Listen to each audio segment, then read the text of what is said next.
Oke, kali ini kita mau bahas sesuatu yang jujur aja lumayan bikin kaget. Kita akan bedah sebuah indeks unik yang mencoba mengukur sistem ekonomi sebuah negara, tapi bukan pakai ukuran biasa. Tolok ukurnya adalah prinsip-prinsip Islam. Ini bukan soal seberapa religius warganya ya, tapi soal apakah kebijakan ekonominya di lapangan itu sejalan dengan nilai-nilai Islam. Nah, pertanyaannya langsung aja nih, kalau diukur pakai cara ini, negara mana coba yang ada di peringkat teratas? Coba tebak deh. Mungkin yang langsung kepikiran, negara-negara di Timur Tengah kan? Atau mungkin negara dengan populasi muslim terbesar? Well, siap-siap ya. Karena jawabannya itu sama sekali bukan itu. Ini bakal ngebolak-balikin semua asumsi yang mungkin kita punya. Dan inilah dia hasilnya berdasarkan indeks tahun 2010. Peringkat 1, Irlandia. Ya, Anda nggak salah dengar Irlandia. Nomor 2, Denmark. 3, Luxembourg. Terus negara mayoritas muslim yang sering jadi rujukan Malaysia ada di peringkat ke-33. Nah loh, gimana ceritanya ini? Kok bisa begini? Oke, biar nggak bingung, kita kenalan dulu sama detektifnya nih. Alat yang dipakai buat ngukur semua ini yaitu Indeks Keislaman Ekonomi, atau kita sebut aja EI2 biar gampang. Jadi EI2 itu apa sih? Gampangnya gini, ini tuh kayak sebuah penggaris akademis yang dibuat untuk menilai apakah kebijakan dan capaian ekonomi sebuah negara, negara manapun itu ya, sesuai nggak sama prinsip-prinsip ideal ekonomi Islam. Poin pentingnya, yang diukur itu prakteknya, bukan keyakinan agamanya. Nah, yang bikin indeks ini menarik banget itu filosofinya. Kebanyakan riset kan melihat gimana ekonomi mempengaruhi agama. Tapi AI2 ini membaliknya. Jadi, dia nggak nanya gimana ekonomi membentuk agama, tapi justru nanya seberapa baik sebuah sistem ekonomi mencerminkan prinsip-prinsip agama. Dalam hal ini, prinsip Islam. Terus cetak biru atau blueprint yang dipakai indeks ini, itu kayak apa? Apa aja sih yang dianggap sebagai pilar ekonomi yang islami dan ideal itu? Ternyata, semuanya didasarkan pada 12 prinsip inti yang digali dari ajaran ekonomi Islam. Dari 12 prinsip itu, biar gampang, bisa kita kelompokkan jadi 3 ide besar. Pertama, soal keadilan dan kesempatan ekonomi yang merata buat semua orang. Kedua, soal adanya jaring pengaman sosial, kayak pengentasan kemiskinan, pendidikan, dan kesehatan.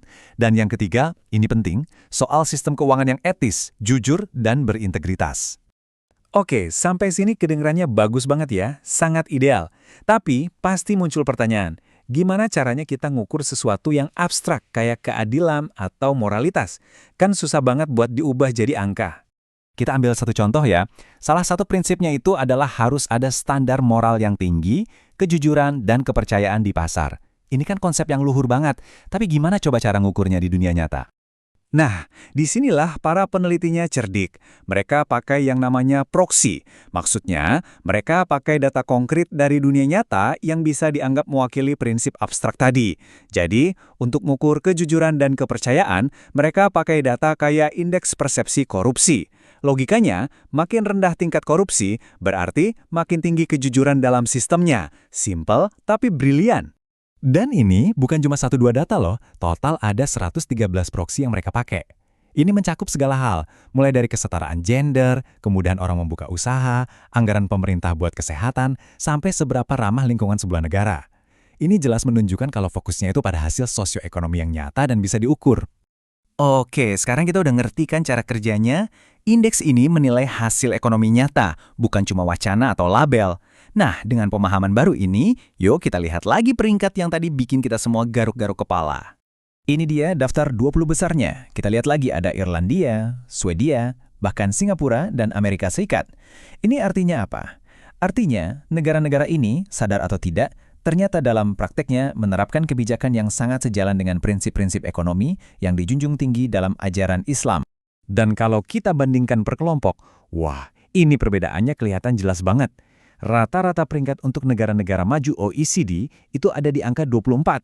Sementara itu, rata-rata peringkat untuk negara-negara anggota Organisasi Kerjasama Islam, OKI, ada di 133. Jomplang banget kan?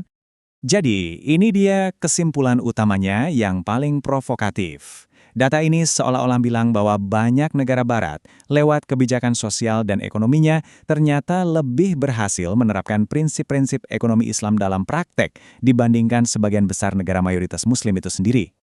Tapi, tunggu dulu, apakah indeks ini sudah sempurna dan bisa dianggap sebagai vonis akhir? Tentu saja tidak. Kita harus adil.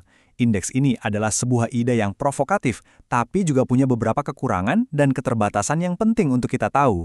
Beberapa kritiknya, misalnya indeks ini terpaksa pakai proksi dari sumber data konvensional yang mungkin nggak 100% pas. Terus, ada data yang kurang di bidang-bidang penting seperti amal atau zakat. Selain itu, semua 113 variabel diberi bobot yang sama rata, padahal kan bisa jadi ada prinsip yang lebih fundamental dari yang lain. Dan uniknya, negara yang sama sekali nggak punya perbankan syariah pun ikut dinilai. Dan ini yang paling penting. Para pembuatnya sendiri, yaitu Rehman dan Askari, dengan jujur menyatakan dalam studi mereka kalau ini adalah sebuah upaya awal. Mereka sangat sadar kalau masih banyak ruang untuk perbaikan. Ini menunjukkan sebuah sikap autokritik akademis yang patut diacungi jempol. Pada akhirnya, analisis ini meninggalkan kita dengan sebuah pertanyaan yang lebih besar dan mungkin lebih personal. Coba deh kita lupakan dulu indeks ini sejenak. Kalau Anda yang diberi tugas untuk merancang sebuah indeks untuk mengukur ekonomi yang ideal menurut versi Anda, variabel apa saja yang akan Anda pilih untuk diukur? Keadilan? Inovasi? Pertumbuhan? Atau mungkin tingkat kebahagiaan warganya? Ini sebuah pemikiran yang menarik untuk kita renungkan bersama.